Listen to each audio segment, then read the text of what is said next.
বাগেরহাটের চিতলমারীতে বিভিন্ন কর্মসূচির মধ্য দিয়ে পহেলা মে আন্তর্জাতিক শ্রমিক দিবস পালিত হয়েছে। দিবসটি উপলক্ষে বুধবার সকাল ৯টায় উপজেলা নির্মাণ শ্রমিক ইউনিয়নের উদ্যোগে শহীদ মিনার সংলগ্ন কার্যালয় থেকে একটি র্যালি বের হয়ে বাজারের প্রধান প্রধান সড়ক প্রদক্ষিণ করে একই স্থানে এসে শেষ হয়।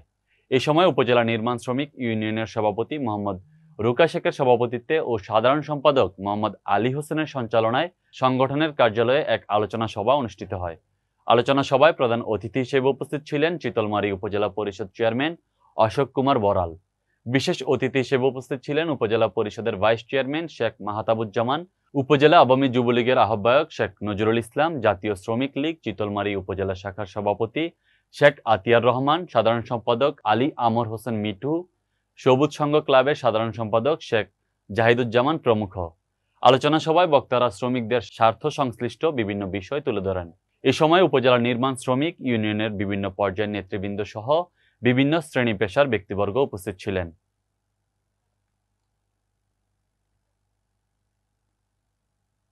পটুয়াখালীর গলাচিপা উপজেলায় প্রবীণ জনগোষ্ঠীর জীবনমান উন্নয়নের লক্ষ্যে শ্রেষ্ঠ পিতামাতা ও সন্তানদের মর্যাদাপূর্ণ পুরস্কার সমাবর্তন অনুষ্ঠানের আয়োজন করা হয়েছে।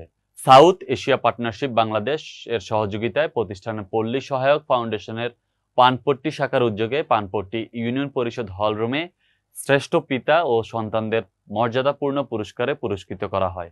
পরে নূরজাহান বেগম ও সাইদুর রহমান দুজন বয়োজ্যেষ্ঠর মাঝে হুইল চেয়ার উপহার হিসেবে প্রদান করা হয়। শ্রেষ্ঠ পিতা হিসেবে পুরস্কৃত হলেন মোহাম্মদ ইদ্রিস শিকদার, মোহাম্মদ মোস্তফা মৃদা, বীরেন চন্দ্র রায়, দুলাল চন্দ্র রায়, জালাল মিস্ত্রি। এছাড়া শ্রেষ্ঠ সন্তান হিসেবে পুরস্কার গ্রহণ করেছেন সুমন মাস্টার, মোহাম্মদ মুসলিম উদ্দিন, ফাতেমা বেগম, শাহানা বেগম, রেহানা বেগম প্রমুখ।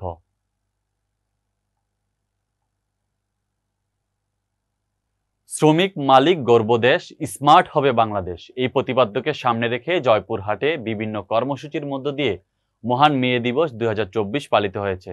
সকালে জেলা প্রশাসকের আয়োজনে শহরের রামদেব আজলা স্কুল থেকে বিভিন্ন শ্রমিক সংগঠনের অংশগ্রহণে একটি র্যালি বের করে শহরের প্রধান প্রধান সড়ক প্রদক্ষিণ শেষে সদর উপজেলা পরিষদ চত্বরে গিয়ে শেষ হয়। পরে মুজিবুর রহমান ঢালি স্মৃতি মিলনায়তনে আলোচনা সভা অনুষ্ঠিত হয়। বিপুল কুমারের সভাপতিত্বে বক্তব্য রাখেন অতিরিক্ত জেলা প্রশাসক মহিউদ্দিন জাহাঙ্গীর, অতিরিক্ত police super KMA Mamun Khan Chishti, সদর উপজেলা পরিষদের চেয়ারম্যান SM সোলেমান আলী, জেলা মোটর শ্রমিক ইউনিয়নের সাধারণ সম্পাদক আলহাজ রফিকুল ইসলাম রফিক। এছাড়াও উপস্থিত ছিলেন সম্মিলিত শ্রমিক ফেডারেশনের সাধারণ সম্পাদক আব্দুল মতিন, মোটর শ্রমিক ইউনিয়নের সড়ক সম্পাদক জাহাঙ্গীর তুহিন সহ বিভিন্ন শ্রমিক সংগঠনের নেতৃবৃন্দরা।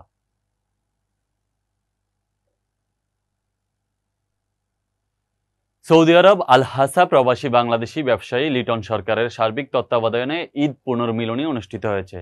উক্ত অনুষ্ঠানে উপস্থিত ছিলেন বিশিষ্ট ব্যবসায়ী মোহাম্মদ শফিকুল ইসলাম, মোহাম্মদ সেলিম, মোহাম্মদ ইয়াসিন ও আরও উপস্থিত ছিলেন জয়যাত্রা টেলিভিশনের সাংবাদিক মোহাম্মদ মুখলেসুর রহমান, কুমিল্লা ঐক্য পরিষদের বিভিন্ন পেশাজীবী ও অন্যান্যরা।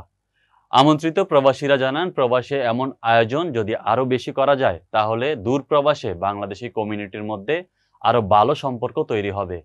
অনুষ্ঠানের সার্বিক সহযোগিতায় ছিলেন মোহাম্মদ কায়সার আহমেদ, মোহাম্মদ মুক্তার হোসেন, মোহাম্মদ রাসেল মিয়া, মোহাম্মদ আরমান প্রমুখ।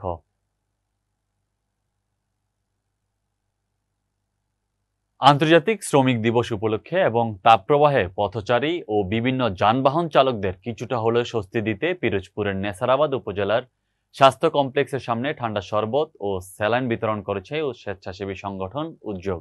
নেসারাবাদ উপজেলা স্বাস্থ্য কমপ্লেক্সের সামনে দিনব্যাপী এই শরবত ও স্যালাইন বিতরণ কর্মসূচি পালিত হয়।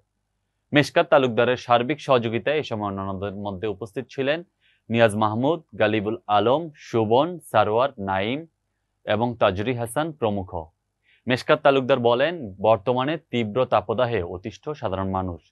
এই তাপদাহে মানুষজনকে কিছুটা হলেও স্বস্তি দিতে আমাদের সংগঠনের পক্ষ থেকে ঠান্ডা লেবুর শরবত ও স্যালাইন বিতরণের উদ্যোগ নেই।